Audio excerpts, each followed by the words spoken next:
और आज हम अपनी श्रृंखला में वापस लौटेंगे और दूसरा शमूएल अध्याय 12 में जाएंगे। 2 शमूएल अध्याय 12, जहां मैं आपसे गुप्त पाप से स्वतंत्रता के विषय पर बात करना चाहता हूं। गुप्त पाप से स्वतंत्रता। एलिजाबेथ होली को अगली स्टीव जॉब समझकर बहुत अधिक सराहा जाता था। उसे एक दूरदर्शी, एक क्रांतिकारी उद्यमी और सिलिकॉन वैली का उभरता हुआ अगुवा समझा जा रहा था, क्योंकि वह एक आविष्कार करने का दावा कर रही थी। यह दावा किया जा रहा था कि उसका आविष्कार स्वास्थ्य प्रणाली में अनेक तरीकों से क्रांति ला सकता है, क्योंकि वह कह रही थी कि सिर्फ एक बूंद खून से उसका उपकरण सैकड़ों जांचें कर सकता है। वॉलग्रीन्स ने उसके लिए $140 मिलियन का निवेश कर दिया और अन्य लोग भी साथ जुड़ गए। केवल एक ही समस्या थी, यह सच नहीं था। वह जानती थी कि वह उपकरण काम नहीं करता था, पर उसने यह बात छिपा ली। वैज्ञानिक उसके पास आए और उसका सामना करते हुए बोले कि सच ये है, यह उपकरण वह काम नहीं कर सकता जिसका तुम दावा कर रही हो। इंजीनियर उसके पास आए और कहा, देखो हम जांच कर रहे हैं और यह उपकरण काम नहीं करता और हम इससे काम नहीं करा पा रहे और यह काम नहीं करेगी। और उसने उनकी सलाह को मानने से इनकार कर दिया और आगे बढ़ती रही, निवेशकों को लुभाती रही और अंत में एक ऐसे आविष्कार के लिए $900 मिलियन से अधिक जुटा लिए जो काम ही नहीं करता था। असल में थेरानोस यानी वह कंपनी जो उसने स्थापित की थी, एक समय पर उसका मूल्य $9 अरब तक पहुंच गया था और यह सब एक धोखे पर आधारित था। यह सब एक भेद पर टिका हुआ था। और फिर जब यह सच सामने आया तो सब कुछ बिखर गया। उसकी प्रतिष्ठा चकनाचूर हो गई, कंपनी बंद हो गई, निवेशकों ने करोड़ों गंवा दिए और जिसे अगला स्टीव जॉब्स कहा जा रहा था, वह दूरदर्शी अगुवा अब धोखाधड़ी के आरोप में जेल में है। उसकी विरासत अब एक चेतावनी भरी कहानी बन गई है, सुधार को न मानने की जिद की कहानी। और जब हम 2 शमूएल अध्याय 12 पर आते हैं तो इस अध्याय पर जो सवाल मंडरा रहा है वो ये है कि क्या दाऊद सुधार की बात को सुनेगा? जब दाऊद का सामना उस छिपे हुए पाप से होगा जिसे वह छिपाए हुए था, तो वह क्या करेगा? क्या वह अकड़ जाएगा? क्या वह कहेगा कोई बात नहीं, धन्यवाद? जब दाऊद को सुधारा जाएगा तो वह कैसे प्रतिक्रिया देगा? क्योंकि जब आप एलिजाबेथ होली की कहानी सुनते हैं, चाहे वह कितनी भी दुखद क्यों ना हो, हम में से कई लोगों को यह बहुत हैरान करने वाली नहीं लगती, क्योंकि हम जानते हैं कि मानवीय स्वभाव का एक हिस्सा सुधार का विरोध करना है। मानवीय स्वभाव का एक हिस्सा यह है कि जब हमें टोक दिया जाता है तो हमारी पहली प्रतिक्रिया अक्सर बचाव करना, टालना या इनकार करना हो सकती है। तो फिर दाऊद क्या करेगा? क्योंकि अगर आप इस श्रृंखला में हमारे साथ रहे हैं तो आप जानते हैं कि 2 शमूएल अध्याय 11 पूरी बाइबल के सबसे दुखद अध्यायों में से एक है। क्योंकि दाऊद जो परमेश्वर के मन के अनुसार का व्यक्ति था, दाऊद एक वचनबद्ध अगुवा था, ऐसा अगुवा जिसके बारे में परमेश्वर ने भविष्यवाणी की थी कि वह आएगा और एक बिखरे हुए देश को सच में सुधार देगा। अब उसने बतशेबा नाम की एक महिला के साथ बलात्कार किया है जो उसके एक मित्र की पत्नी थी, और उसने उस मित्र की हत्या करवा दी है सिर्फ अपने पाप को छिपाने के लिए।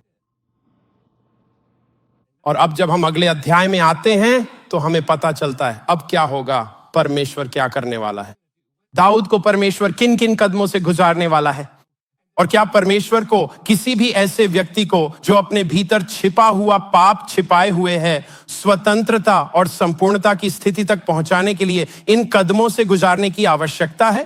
क्योंकि परमेश्वर की इच्छा यह नहीं है कि आप अपने पाप में फंसे हुए जीवन बिताएं। परमेश्वर की आपके लिए इच्छा वास्तव में आपके लिए बनाई गई उसकी योजना है। यीशु ने कहा, मैं इसलिए आया हूं कि तुम भरपूर जीवन पाओ। पौलुस कहता है कि मसीह ने हमें स्वतंत्रता के लिए स्वतंत्र किया है। और फिर भी जब आप छिपा हुआ पाप अपने भीतर पाले रखते हैं तो आप स्वयं को दास्ता में डाल देते हैं। वास्तव में दाऊद इस अवधि पर विचार करते हुए भजन संहिता 32 में अध्याय 12 और अध्याय 11 के बीच वह अपने हृदय और मन में चल रही बातों के बारे में यह कहता है, क्योंकि मैं चुप रहा। जब मैं चुप रहा तब दिन भर कराहते कराहते मेरी हड्डियां पिघल गईं, क्योंकि रात दिन मैं तेरे हाथ के नीचे दबा रहा और मेरी तरावट धूप काल की सी झुर्राहट बनती गई। ऊपरी तौर पर दाऊद एक राजा है, लेकिन पर्दे के पीछे वह अपने मन में छिपाए गए पाप के कारण एक बंदी है। तो जीवित परमेश्वर उसे कैसे स्वतंत्र करेगा? जैसे जैसे हम इस अध्याय से गुजरेंगे, हम देखेंगे कि कैसे परमेश्वर दाऊद को 4 चरणों से ले जाता है और वह किसी भी अन्य व्यक्ति को भी जो छिपे हुए पाप में फंसा है, जो उन बातों को छिपा रहा है जिनका वह सामना नहीं करना चाहता, उन्हीं चरणों से ले जाता है ताकि उन्हें स्वतंत्रता और संपूर्णता के स्थान तक पहुंचाया जा सके। और पहला कदम है सामना करना। मेरे साथ पद 1 पर चले, 2 शमूएल 12 पद 1। तब यहोवा ने दाऊद के पास नातान को भेजा। अब आपको यह समझना होगा कि नातान कौन है। नातान पुराने नियम के भविष्यद्वक्ताओं में से एक है और पुराने नियम में परमेश्वर मुख्य रूप से भविष्यद्वक्ताओं के माध्यम से बातें करता था। उसने भविष्यद्वक्ताओं को खड़ा किया और राजा दाऊद के शासनकाल के दौरान नातान को भी खड़ा किया। और नातान तो दाऊद के पास पहले भी 2 शमूएल अध्याय 7 में आ चुका था और उसने आशीष की भविष्यवाणी की थी कि परमेश्वर दाऊद के राज्य को स्थापित करेगा। यह अच्छा समाचार था, पर अब वह एक बिल्कुल भिन्न वचन लेकर आता है, क्योंकि 2 शमूएल 12 में नातान दाऊद से उसी विषय में बात करने वाला है जो पिछले अध्याय में हुआ था। पर उसके सामना करने से पहले मैं आपका ध्यान जिस शब्द की ओर ले जाना चाहता हूं वह इस पद के बीच में दिखाई देता है और अत्यंत महत्वपूर्ण है कि हम इस शब्द पर गौर करें। वह शब्द है भेजा। क्यों? क्योंकि 2 शमूएल अध्याय 11 में यह शब्द 12 बार आता है। दाऊद भेज रहा है, बतशेबा भेज रही है, योआब भेज रहा है, पूरे प्रसंग में लोग भेज रहे हैं, लेकिन ऐसा लगता है कि परमेश्वर अनुपस्थित है। और 2 शमूएल अध्याय 12 की शुरुआत में ही लिखा है, और यहोवा ने भेजा। यह शब्द एक संकेत है। क्या आप जानते हैं यह किस बात का संकेत है? कि जब बात उसकी संतानों के पाप की आती है तो परमेश्वर कभी भी किनारे पर नहीं रहता। जब उसके लोग भटक जाते हैं तब परमेश्वर कभी भी केवल एक निष्क्रिय दर्शक नहीं बना रहता। परमेश्वर हमेशा देख रहा है और परमेश्वर हमेशा काम करेगा उन्हें फिर से संपूर्णता की स्थिति में लाने के लिए। परमेश्वर हमेशा काम करेगा। जब आप भटकते हैं या कोई और भटकता है तो वह परमेश्वर जो आपसे प्रेम करता है, जो आपकी परवाह करता है, वह आपको ढूंढ निकालेगा। यह एक अच्छा समाचार है। यह उन सभी के लिए अच्छा समाचार है जो यहां हैं और कहेंगे, एक बात पता है दाऊद, मैं कुछ छिपा रहा हूं। मेरे जीवन में कुछ ऐसी बातें हैं जिनके विषय मैं नहीं चाहता कि कोई उन्हें जाने। आपको यह पता होना चाहिए, परमेश्वर देखता है, परमेश्वर जानता है, और परमेश्वर आज सुबह अपना वचन आपके लिए भेज रहा है क्योंकि वह चाहता है कि आप स्वतंत्र हो। वह चाहता है कि आप स्वतंत्र हो। परमेश्वर नातान को दाऊद के पास भेजता है ताकि वह उसका सामना कर सके, क्योंकि यही उसे स्वतंत्र करने का पहला कदम है। वह चाहता है कि वह स्वतंत्र हो जाए, और जैसे नातान दाऊद के जीवन में उसका सामना करने आया, वैसे ही परमेश्वर हमारे जीवन में भी कई तरह से आता है। वह एक उपदेश के द्वारा आपके सामने आता है। क्या आप कभी ऐसे ही किसी रविवार सुबह के वातावरण में बैठे हैं और जब आप वचन सुन रहे होते हैं तो आपको लगता है यह संदेश तो सिर्फ मेरे लिए ही लिखा गया है? पास्टर को कैसे पता चला कि हमारे विवाह में क्या चल रहा है? हमें नहीं पता, परमेश्वर को पता है, और वह अपना वचन आपके पास भेज रहा है। वह इसी तरीके से काम करता है। यह भी हो सकता है कि आप सुबह अपनी बाइबल खोलें और अचानक कोई शब्द पन्ने पर से उभर कर सामने आ जाए, कोई वाक्यांश विशेष रूप से दिखने लगे और परमेश्वर आपके मन की किसी ऐसी बात का सामना कर रहा हो जिससे वह आपको स्वतंत्र करना चाहता है। या फिर आप जानते हैं, आप अपने दिन में व्यस्त हैं और अचानक पवित्र आत्मा की धीमी कोमल आवाज आपको टोकती है और कहती है, क्या तुझे वह बातचीत याद है? क्या तुझे वह विचार याद है? क्या तुझे वह वेबसाइट याद है? क्या तुझे वह फिल्म याद है? मैं तुझसे उसी बारे में बात करना चाहता हूं। या फिर कोई ऐसा मित्र है जो आपसे इतना प्रेम करता है कि आपको सच बता सके। सच कहूं तो यही कारण है कि मुझे पुरुषों की बाइबल अध्ययन संगति, जीवन समूह और स्वतंत्रता समूह बहुत प्रिय लगते हैं। इसका कारण यह है कि आप गोल घेरे में बैठते हैं, आप उन लोगों के साथ संबंध बनाते हैं जो परमेश्वर के वचन के कारण इकट्ठा होते हैं, और जब आप ये संबंध बनाते हैं तो वे आपकी आंखों में आंखें डालकर आपको वह सच बताते हैं जिसे सुनना आपके लिए अत्यंत आवश्यक है। अभी नातान दाऊद के साथ वही कर रहा है। वह दाऊद के पास इसलिए आ रहा है क्योंकि परमेश्वर नातान के माध्यम से काम करना चाहता है ताकि वह दाऊद के पाप का सामना कर सके और उसे स्वतंत्रता की ओर ले जा सके। और वह दाऊद को एक कहानी सुनाकर शुरू करता है। इससे पहले पद में देखें, वह उसके पास आया और उससे कहा, एक नगर में दो मनुष्य रहते थे, जिनमें से एक धनी और एक निर्धन था। धनी के पास तो बहुत सी भेड़ बकरियां और गाय बैल थे, परंतु निर्धन के पास भेड़ की एक छोटी बच्ची को छोड़ और कुछ भी न था, और उसको उसने मोल लेकर जलाया था। वह उसके यहां उसके बाल बच्चों के साथ ही बढ़ी थी। वह उसके टुकड़े में से खाती और उसके कटोरे में से पीती और उसकी गोद में सोती थी। अब अगर आप पिछले सप्ताह हमारे साथ थे तो यह बात आपको याद आ सकती है, क्योंकि यह क्रम जानबूझकर रखा गया है। क्योंकि जब उरिय्याह युद्ध से घर लौट आता है और दाऊद अपनी गलती छिपाने का प्रयास कर रहा होता है, तो वह उससे कहता है कि वह अपने घर जाए और कहता है, मैं चाहता हूं कि तू वहां जा, खा पी और अपनी पत्नी के साथ सो। नातान यहां दाऊद के विवेक को जगाने का प्रयास कर रहा है। फिर धनी के पास एक यात्री आया और उसने उस यात्री के लिए, जो उसके पास आया था, भोजन बनवाने को अपनी भेड़ बकरियों या गाय बैलों में से कुछ न लिया, परंतु उस निर्धन मनुष्य की भेड़ की बच्ची लेकर उस जन के लिए, जो उसके पास आया था, भोजन बनवाया। अब जब आप इसे पढ़ रहे हैं तो न केवल आपको समानताएं दिखाई देती हैं, क्योंकि दाऊद स्पष्ट रूप से धनी मनुष्य है और उरिय्याह निर्धन मनुष्य है, और बतशेबा वह भेड़ है, वह मादा भेड़ है। मादा भेड़ एक जवान मादा भेड़ होती है। और पाठक ये सब देखकर सोच रहा होगा, ये क्या हो रहा है? ये ऐसा है मानो यहां बहुत सारी समानताएं हैं। सिर्फ इतना ही नहीं, बल्कि नातान जिस भाषा का प्रयोग करता है वह भी बहुत सोच समझकर इस्तेमाल की गई है।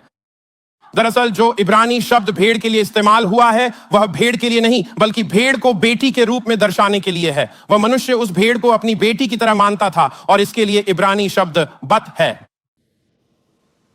इब्रानी भाषा में बतशेबा का नाम बतशेबा ही है, बिल्कुल वैसा ही।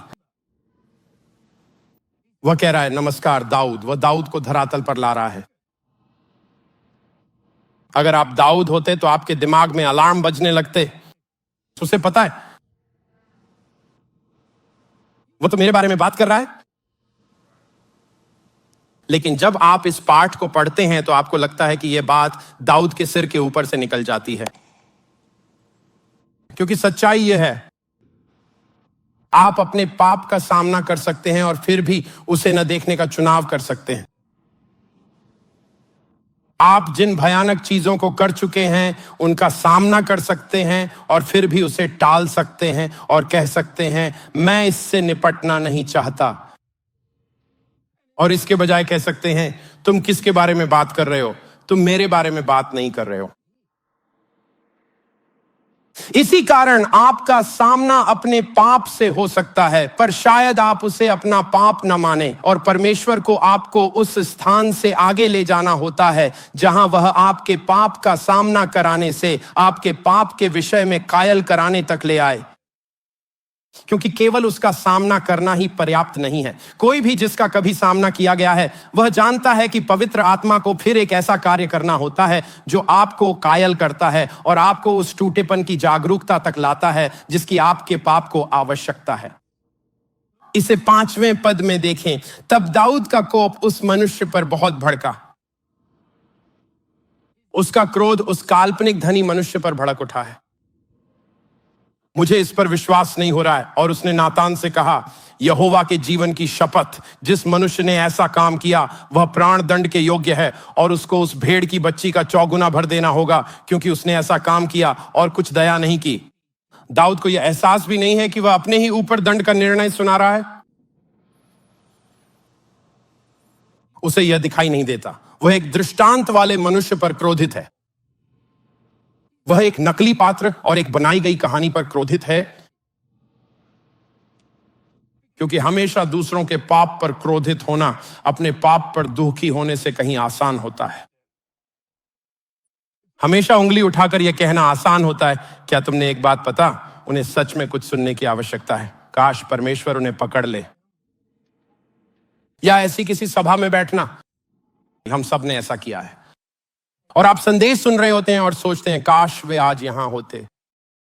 ये संदेश उनके लिए है, ओह परमेश्वर सच में कुछ कार्य करता। बजाय ये सोचने के कि लेकिन मैं तो यहीं पर हूं, वे यहां नहीं हैं, आप यहां हैं। इसका मतलब है कि क्या परमेश्वर उनसे बातें करना चाहता था या आपसे?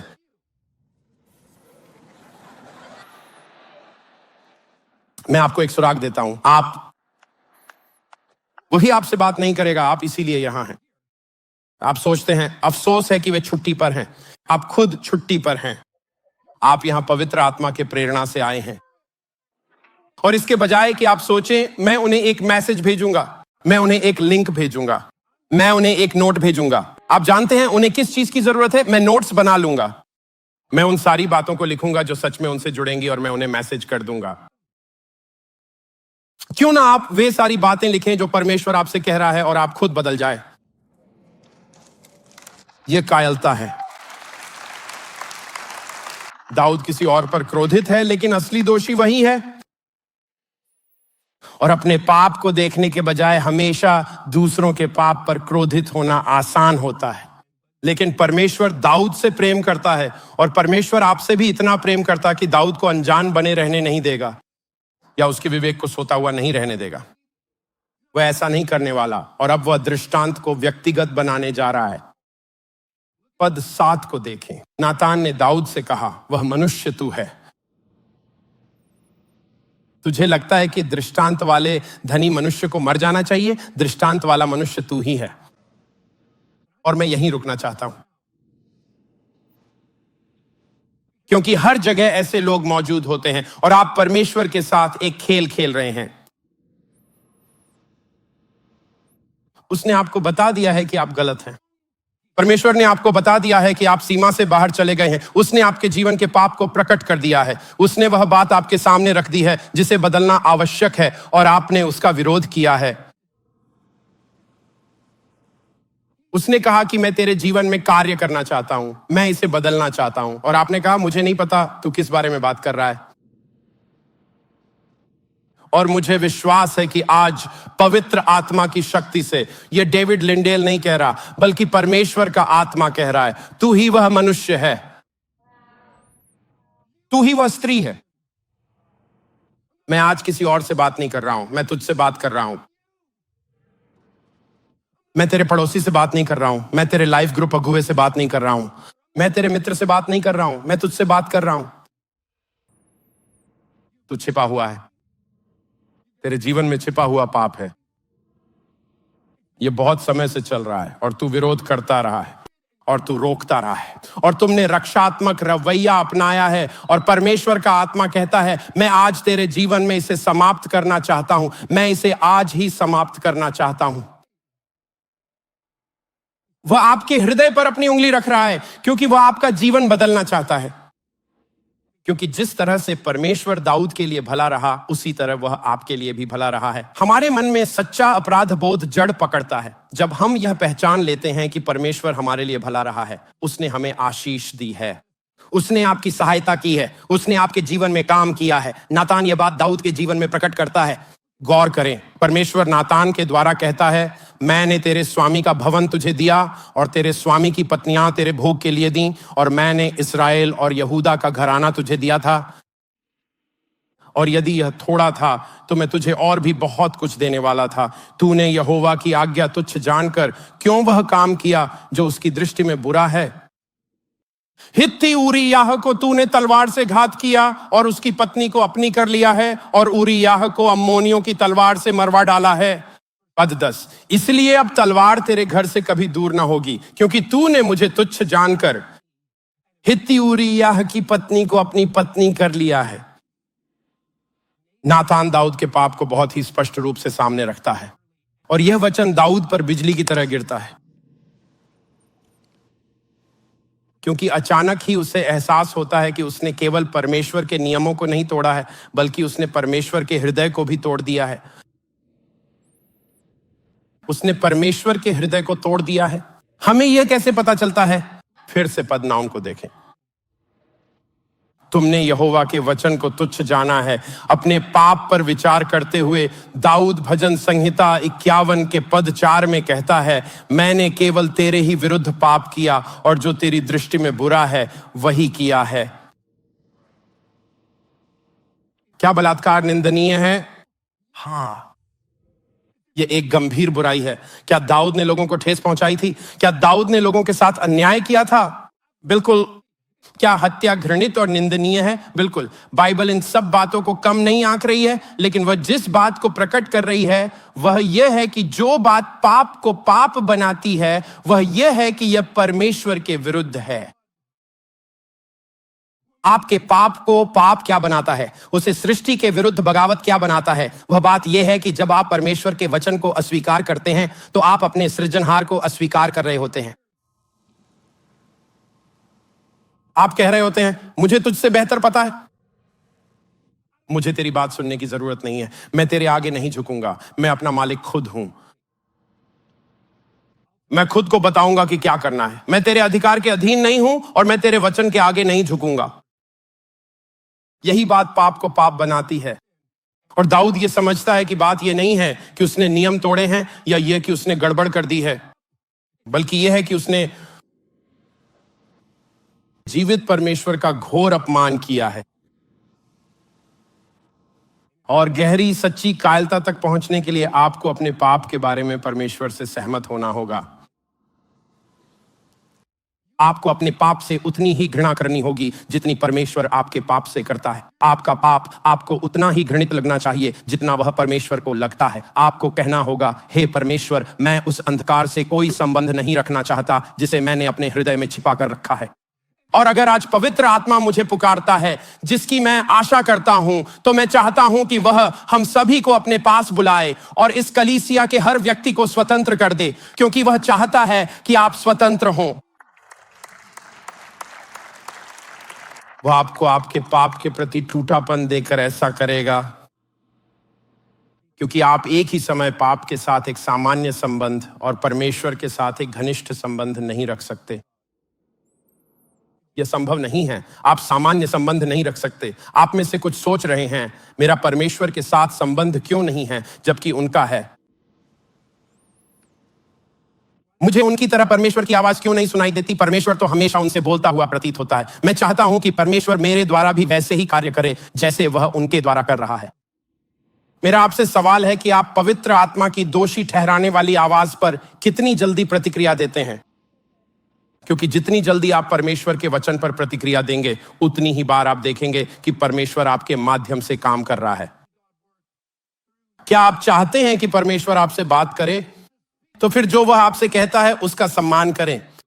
क्या आप चाहते हैं कि परमेश्वर आपके माध्यम से काम करे? तो जब वह आपको पुकारे तब समर्पण करें और कहें, परमेश्वर, मैं तेरी आवाज के अधीन हूं और चाहता हूं कि तू मेरे जीवन में काम करे।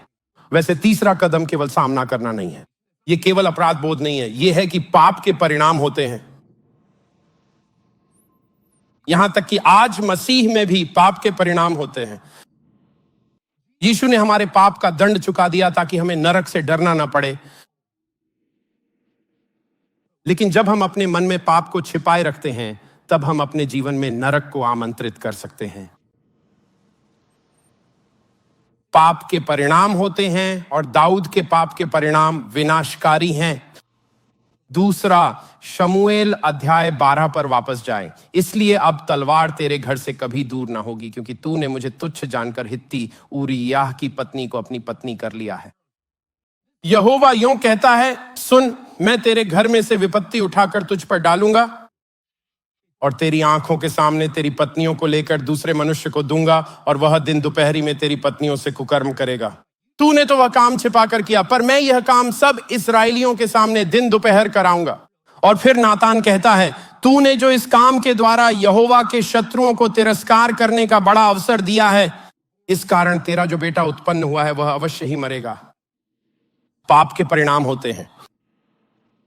पौलुस गलातियों के 6 अध्याय में विश्वासियों को यह शब्द लिखने जा रहा है, धोखा न खाओ। परमेश्वर ठट्ठों में नहीं उड़ाया जाता, क्योंकि मनुष्य जो कुछ बोता है वही काटेगा। क्योंकि जो अपने शरीर के लिए बोता है वह शरीर के द्वारा विनाश की कटनी काटेगा। देखिए, पाप केवल एक कार्य नहीं है, पाप एक बीज बोना है। पाप एक बीज बोना है। जब आप पाप करते हैं, और खासकर जब आप गुप्त पाप को अपने भीतर पालते हैं, चीजों को छिपाते हैं और पवित्र आत्मा की कायल करने वाली आवाज का विरोध करते हैं, तो क्या आपको एहसास है कि आप उस बीज को खाद दे रहे हैं? आपने अपने मन में एक बीज बो दिया है। हर बार जब आप पवित्र आत्मा की कायल करने वाली आवाज को न कहते हैं, तो आप बीज को पानी दे रहे होते हैं, आप उसे खाद दे रहे होते हैं। क्योंकि हर बार जब आप पवित्र आत्मा की कायल करने वाली आवाज को न कहते हैं, तो अगली बार परमेश्वर को न कहना और भी आसान हो जाता है,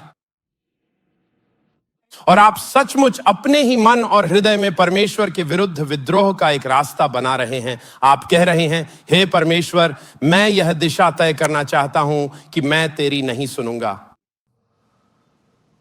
पाप सिर्फ एक कार्य नहीं है, पाप एक बीज है और यह मृत्यु की फसल लाता है। क्योंकि जब भी हम पाप करते हैं, हम अपने जीवन में मृत्यु को आमंत्रित करते हैं। जब भी हम पाप करते हैं, हम अपनी स्थिति में मृत्यु को लाते हैं। जब भी हम पाप करते हैं, हम अपने संबंधों में मृत्यु को लाते हैं। पाप मृत्यु लाता है। यह सिर्फ एक कार्य नहीं है, ये एक बीज है और हमारे पाप के परिणाम होते हैं। जब भी हम पाप को छिपाते हैं, जब भी हम गुप्त पाप को बचाए रखते हैं, वही होता है जो दाऊद के जीवन में हुआ। क्योंकि दाऊद की कहानी वास्तव में हमें दिखाती है कि यह किसी भी व्यक्ति के लिए कितना हानिकारक और विनाशकारी हो सकता है। और यह दो तरीकों से सामने आता है, क्योंकि इन परिणामों के प्रकट होने के कई तरीके हो सकते हैं। दाऊद को अपने पाप के परिणामों में कम से कम 10 वर्ष, शायद उससे भी अधिक जीना पड़ेगा। और 2 क्षेत्र ऐसे होंगे जो मुख्य रूप से प्रभावित होंगे, क्योंकि इसका असर केवल उसी पर नहीं पड़ेगा, ये उसके भविष्य पर पड़ेगा और उसके परिवार पर भी। क्योंकि सच्चाई यह है कि पाप के परिणाम होते हैं, और जब आप उन परिणामों को स्वीकार नहीं करते और उन्हें समझते नहीं हैं, तो आप उन परिणामों से ग्रसित जीवन जीने के लिए मजबूर हो जाते हैं। और दाऊद यह दिखाने जा रहा है एक दुखद और निराशाजनक उदाहरण के रूप में कि जब कोई अपने जीवन में परमेश्वर की आवाज को अस्वीकार करता है और वही करता है जो वह स्वयं करना चाहता है, जैसा उसने 2 शमूएल अध्याय 11 में किया था, तो क्या होता है, और फिर उन्हें उसी के परिणामों में जीना पड़ता है। क्योंकि सच्चाई यह है कि अगर आप परमेश्वर की आवाज नहीं सुनते और आप परमेश्वर के वचन के अधीन नहीं होते, और जब परमेश्वर आपसे बात करता है, तो आप यह नहीं कहते, ठीक है परमेश्वर, मैंने समझ लिया, मैं ऐसा ही करूंगा। जब आप ऐसा नहीं करते, तो आप खुद को एक ऐसे रास्ते पर डाल देते हैं जो आने वाले वर्षों तक आपको प्रभावित करेगा। आप में से कुछ लोग अपने मन की रक्षा नहीं कर रहे हैं, आप में से कुछ लोग यौन शुद्धता में नहीं चल रहे हैं। और मैं आपको बस इतना बता रहा हूं, जब तक आप इसे नहीं संभालते और जब तक आप अपने पाप को उजाले में नहीं लाते, आप आने वाले कई वर्षों तक उसके परिणामों में ही जीते रहेंगे। और सच्चाई यह है, परमेश्वर आपसे बहुत प्रेम करता है। वह नहीं चाहता कि ऐसा हो। परमेश्वर आपसे बहुत प्रेम करता है। उसके पास आपके लिए एक आशा और भविष्य है। उसके पास आपके लिए उज्जवल चीजें हैं। उसकी आपके जीवन पर एक बुलाहट है। परंतु जब तक आप अपने पाप को प्रकाश में नहीं लाते, आप उसके उद्देश्य की पूर्णता में चल नहीं सकते। यह केवल दाऊद के भविष्य को ही नहीं प्रभावित करने वाला था, यह उसके परिवार को भी प्रभावित करने वाला था। उसके बच्चे इसकी कीमत चुकाने वाले थे, जो हर माता पिता के लिए एक चेतावनी होनी चाहिए। मैं जानता हूं हमारे 4 बच्चे हैं। मैं चाहता हूं कि मेरे बच्चे आशीष को जाने। मैं चाहता हूं कि मेरे बच्चे परमेश्वर की भलाई को जाने। और मैं नहीं चाहता कि वे इसे केवल सैद्धांतिक रूप से जाने। मैं चाहता हूं कि वे इसे अनुभव के रूप में जाने। वे इसे अनुभव के रूप में कैसे जानेंगे? क्योंकि वे अपने जीवन के पहले 18 या जो भी वर्ष हैं मेरी छत के नीचे रहेंगे। कुछ बच्चे अपने माता पिता के घर में रहते हैं। टेरेंस उससे भी अधिक समय तक रहा, जो ठीक है। मैंने भी ऐसा किया था, लेकिन वे मेरे घर में रहते हैं। और मेरी छत के नीचे मैं चाहता हूं कि वे यह अनुभव करें कि वे माँ और पापा को परमेश्वर की भलाई में जीते हुए देखें। मैं चाहता हूं कि वे मम्मी और पापा को परमेश्वर की आशीष में चलते हुए देखें। मैं चाहता हूं कि वे मम्मी और पापा को ज्योति में जीते हुए देखें, न कि अंधकार में। मैं चाहता हूं कि वे उसी डेविड और बेकी को घर पर देखें जिन्हें वे कलीसिया में देखते हैं। यही मैं चाहता हूं कि वे देखें। और क्या आप जानते हैं कि आप अपने बच्चों को यह उपहार दे सकते हैं? वे परमेश्वर की आशीष को अनुभव के रूप में जान सकते हैं, वे उसमें चल सकते हैं, या वे उस पाप के परिणामों में भी जी सकते हैं जिसे आप चाहते हैं। उस पाप को प्रभु को सौंप दें जिसे आप छिपाते हैं। आप कहते हैं खैर उन्हें इसके बारे में पता नहीं है। अगर उन्हें इसके बारे में पता नहीं है तो भी कोई फर्क नहीं पड़ता, फिर भी वे इसके प्रभाव का अनुभव करते हैं।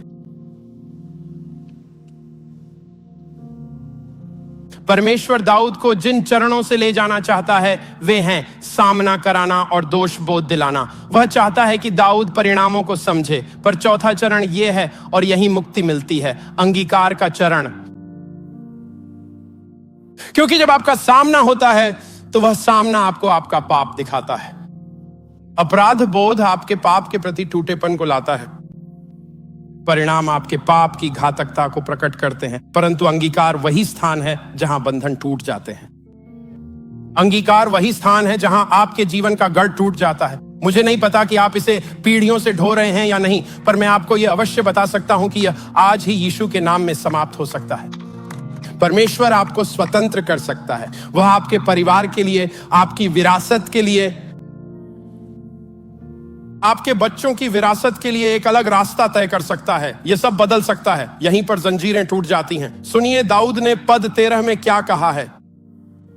तब दाऊद ने नातान से कहा, मैंने यहोवा के विरुद्ध पाप किया है। नातान ने दाऊद से कहा, यहोवा ने तेरे पाप को दूर किया है। दाऊद तू न मरेगा। यहां पर मैं आपको अंगीकार के बारे में समझाना चाहता हूं। जब आप अपने पाप को स्वीकार कर रहे होते हैं तो आप यही कर रहे होते हैं। अंगीकार का अर्थ है अपने पाप के बारे में छिपाने, बहाना बनाने या दोषारोपण करने के बजाय खुले तौर पर परमेश्वर से सहमत होना। यह खुले तौर पर है। ध्यान दें, मैंने ये नहीं कहा कि अंगीकार का अर्थ स्वीकार करना है। वह अंगीकार नहीं है। यह स्वीकार करना कि आपने गलती की है अंगीकार नहीं है। आपको उस स्थान पर पहुंचना होगा जहां आप अपने पाप के बारे में परमेश्वर से सहमत हो। आप अपने पाप को उसी तरह देखते हैं जैसे परमेश्वर आपके पाप को देखता है। आप उसी तरह प्रतिक्रिया करते हैं जैसे परमेश्वर आपके पाप पर प्रतिक्रिया करता है। यही अंगीकार है।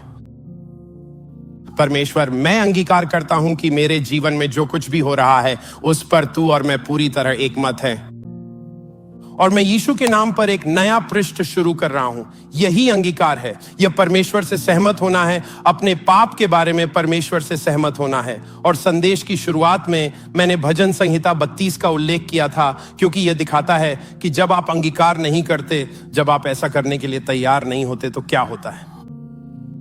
जो कुछ दाऊद के जीवन में हुआ वही आपके जीवन में भी होता है। वही परिणाम, वही बोझ आपके जीवन पर भी होता है। इसे फिर से भजन संहिता 32 में देखें। जब मैं चुप रहा तब दिन भर कराहते कराहते मेरी हड्डियां पिघल गईं। मेरी तरावट धूप काल की सी झुर्राहट बनती गई। यह कोई काव्यात्मक भाषा नहीं है। यह उस व्यक्ति की वास्तविकता है जिसके हृदय में अस्वीकार किया हुआ, छिपा हुआ पाप रहता है। यह आपको शारीरिक रूप से प्रभावित करता है। यह आपको मानसिक रूप से प्रभावित करता है। यह आपको भावनात्मक रूप से प्रभावित करता है, और स्पष्ट रूप से यह आपको आत्मिक रूप से प्रभावित करता है। आप इसे अपने शरीर में महसूस करते हैं। आप इसे अपने मन में महसूस करते हैं। यह धुंधला हो जाता है। मैं व्याकुल हूं। मैं हर समय उसी के बारे में सोचता रहता हूं। मैं हर समय उसका बोझ महसूस करता हूं। यही हुआ जब दाऊद ने स्वीकार नहीं किया था। लेकिन इसे देखिए, क्योंकि यह सच में अच्छी खबर है। क्योंकि जो कोई भी इससे जूझ रहा है, जिसके जीवन में कुछ ऐसा है जो वहां नहीं होना चाहिए, क्या मैं आपको कुछ आशा दे सकता हूं, यानी सुसमाचार की आशा, परमेश्वर की शक्ति जो आपकी स्थिति को बदल सकती है। इसे पद 5 में देखें। वह कहता है, जब मैंने अपना पाप तुझ पर प्रकट किया और अपना अधर्म न छिपाया और कहा मैं यहोवा के सामने अपने अपराधों को मान लूंगा, तब तूने मेरे अधर्म और पाप को क्षमा कर दिया। क्या कोई सर्वशक्तिमान परमेश्वर की क्षमा के लिए आभारी है? परमेश्वर का अनुग्रह जो आपके सारे पापों से भी बड़ा है, यह आपके सारे अपराध बोध से भी बड़ा है, यह आपके सारी लज्जा से भी बड़ा है। और फिर वह कहता है, मेरा सारा अपराध बोध पूरी तरह से चला गया है। आज आपका सारा अपराध बोध दूर हो सकता है। आप कहेंगे, डेविड आपको नहीं पता मैं यहां क्या लाया था, मुझे जानने की जरूरत नहीं। चाहे जो भी हो, आपका सारा अपराध बोध दूर हो सकता है। चाहे जो भी हो, परमेश्वर आपको क्षमा कर सकता है। आपको जो करना है वह है इसे प्रकाश में लाना और परमेश्वर से सहमत होना। पहला यूहन्ना 1:9 में यह लिखा है और यह बहुत शक्तिशाली है। यदि हम अपने पापों को मान लें तो वह हमारे पापों को क्षमा करने और हमें सब अधर्म से शुद्ध करने में विश्वास योग्य और धर्मी है। सब कुछ शुद्ध कर दिया गया, सब कुछ धो दिया गया। आपको जितनी शीघ्र संभव हो सके वह कदम उठाना है, अपने पाप को प्रकाश में लाना। चाहे वह 10 वर्ष पुराना ही क्यों ना हो, इससे कोई फर्क नहीं पड़ता। या फिर वे कुछ सप्ताह ही पुराने हैं। अगर आपके मन में छिपा हुआ पाप है, गुप्त पाप है और आप स्वतंत्रता चाहते हैं तो उसे प्रकाश में लाएं। प्रकाश अंधकार को दूर कर देता है। आप उतने ही बीमार हैं जितने आपके भेद हैं। आप यह कैसे करेंगे? आप किसी को बताएंगे पर किसी भी व्यक्ति को नहीं। बहुत से लोग भागकर ऐसे व्यक्ति के पास जाते हैं जो उनकी पीठ थपथपा दे और कह दे, जानते हो हम सब ऐसा करते हैं। वह सही व्यक्ति नहीं है। क्या अपने बारे में बुरा नहीं लगता? वह सही व्यक्ति नहीं है। आपके जीवन में ऐसा व्यक्ति होना चाहिए जो जीवन के विषय में परमेश्वर से सहमत हो, जो पाप को वैसे ही देखता हो जैसे परमेश्वर पाप को देखता है और जैसे आप अपने पाप को देखना चाहते हैं। आपके जीवन में ऐसा व्यक्ति आवश्यक है। आपको एक विश्वसनीय, स्थिर और भक्तिमय व्यक्ति की आवश्यकता है जिसके सामने आप निर्भीक और ईमानदार हो सकें। ऐसे लोगों को पाने के कुछ स्थान हैं। पुरुषों का बाइबल अध्ययन। आपको मंगलवार सुबह पुरुषों के बाइबल अध्ययन में होना चाहिए। मंगलवार सुबह का विषय यौन परीक्षा है। मित्रों, जरूर आना। यह बहुत प्रभावशाली होने वाला है। आप परीक्षा का सामना कैसे करते हैं? परमेश्वर कुछ लोगों को स्वतंत्र करने जा रहा है और आप ऐसे पुरुषों से मिलेंगे जिनके साथ आप ईमानदारी से बात कर सकते हैं, जो आपको सच बताएंगे। आपको फ्रीडम ग्रुप में शामिल होना चाहिए। अब भी कुछ फ्रीडम ग्रुप खुले हैं जहां आप अपनी स्वतंत्रता को जी सकते हैं, क्योंकि यह सिर्फ 1 मिनट का फैसला नहीं है जिससे मैं स्वतंत्र हो जाऊंगा। यह आप खुद कह रहे हैं कि मैं स्वतंत्र रहने के लिए जानबूझकर कदम उठा रहा हूं। आमीन। मैरिज 9/11। अगर यह आपके विवाह, आपके जीवन साथी से जुड़ा है, अगर आप धोखा दे रहे हैं, अगर आप पोर्नोग्राफी में फंस गए हैं और इससे आपके संबंध में दरार आ गई है, तो आपको सहायता की जरूरत है। मैरिज 9/11 इसे पाने के लिए एक बेहतरीन जगह है। आप में से कुछ लोगों के लिए यह वाकई बहुत गहरा है और परमेश्वर आपको क्षमा करने और शुद्ध करने में सक्षम है। लेकिन आपके लिए आपको पेशेवर सलाह की जरूरत पड़ेगी। हमें योग्य बाइबल आधारित सलाहकार सुझाकर अच्छा लगेगा जो आपकी यह कहने में सहायता कर सकते हैं। आप कह सकते हैं, लेकिन इसमें तो बहुत पैसे लगेंगे। अगर आप छिपे हुए बिना पछतावे के पाप में बने रहते हैं तो उसकी कीमत एक सलाहकार अपॉइंटमेंट से कहीं ज्यादा होगी। और वह सलाहकार अपॉइंटमेंट आपके पूरे जीवन में आपको लाभ देगा। आप इस संदेश और उस फैसले को याद करेंगे और कहेंगे, धन्यवाद परमेश्वर, तूने मुझे जगाने के लिए मुझसे इतना प्रेम किया। आज जागने का दिन है। आज स्वतंत्र होने का दिन है। आज यह कहने का दिन है, परमेश्वर मैं संपूर्ण होना चाहता हूं और वह लोगों को संपूर्ण बनाएगा।